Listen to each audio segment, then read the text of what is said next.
तपाईलाई वाइफाई 6 को बारेमा थाहा छ? म आज वाइफाई 6 को बारेमा फुल एक्सप्लेन गरिदिन्छु। जस्तै मैले म आफ्नो ब्राउजरमा आएँ अनि तपाईँ यहाँ सर्च गर्नु एनटीसी।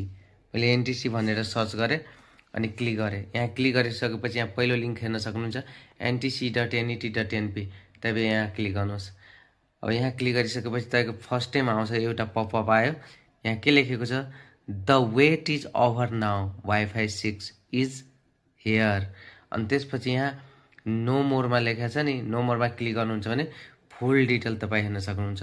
र म आज तपाईँलाई क्लियर गरिदिन्छु वाइफाई 6 भनेको के हो। वाइफाई 6 भनेको अहिले जुन नयाँ पुस्तामा यो न्यू टेक्नोलोजी, यो नयाँ पुस्ता छ नि, यो टेक्नोलोजीको नयाँ पुस्ताको कुरा गरिरहेको छु म।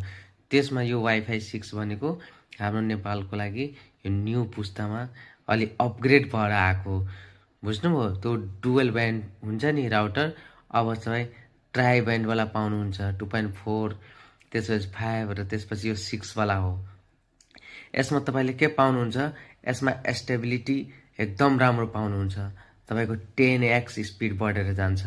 अब अरू आइएसपीहरूले कस्तो स्पिड दिइरहेछ मलाई थाहा छैन, तर एनटीसी प्रति मलाई धेरै विश्वास छ। जस्तै म डुअल ब्यान्ड राउटर युज गरिरहेको छु नि, त मेरो स्पिड चाहिँ 3x 4x हुन्छ हैन। तर म वाइफाई 6 युज गर्नेलाई 10x सम्म पाउनुहुन्छ, मलाई आशा छ त्यस्तो ल्याउन सक्नुहुन्छ। र वाइफाई स्पिडमा के हुन्छ, यसमा अलि रेन्जलाई अलि राम्रोसँग राखेको छ। यसमा रेन्ज चाहिँ तपाईँको कुना कुनासम्म टिप्छ हैन। र यसको स्पिड चाहिँ धेरै राम्रो हुन्छ। र यसको अब प्राइसहरूको कुरा गर्दाखेरि नि, तपाईँको प्राइस म यहाँ बुझाउन गइरहेको छु। यहाँ नो मोर छ नि, यसमा क्लिक गर्नु होला।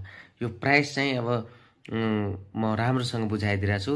यो चाहिँ दुईटा प्याकेजमा लन्च गरिरहेको छ। यहाँ लेखेको छ the NT fibre WiFi 6 is available in 2 package, individual and premium. The price for this package are as follow हैन। यहाँ तपाईँको सुरुमा के लेखेको छ? वाइफाई 6 इन्डिभिजुअल प्याकेजको बारेमा भनेको छ। इन्टरनेट एन्ड टेलिफोन प्याकेजको कुरा गरेको छ। जस्तै नेपाल टेलिकमले इन्टरनेट पनि प्रोभाइड गर्छ, भोइस पनि प्रोभाइड गर्छ। भोइस भन्नाले टेलिफोनको कुरा गरिरहेको छु म, यो जिएसएमतिरको कुरा गरेको छैन, यो फाइबरको कुरा गरिरहेको छु म।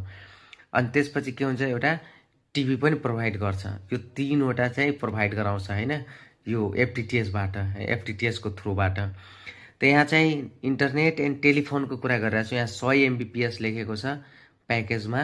अनि त्यसपछि यहाँ हेर्न सक्नुहुन्छ भने एमाउन्ट एनपिआर अनि इन्क्लुडिङ अल ट्याक्सेस।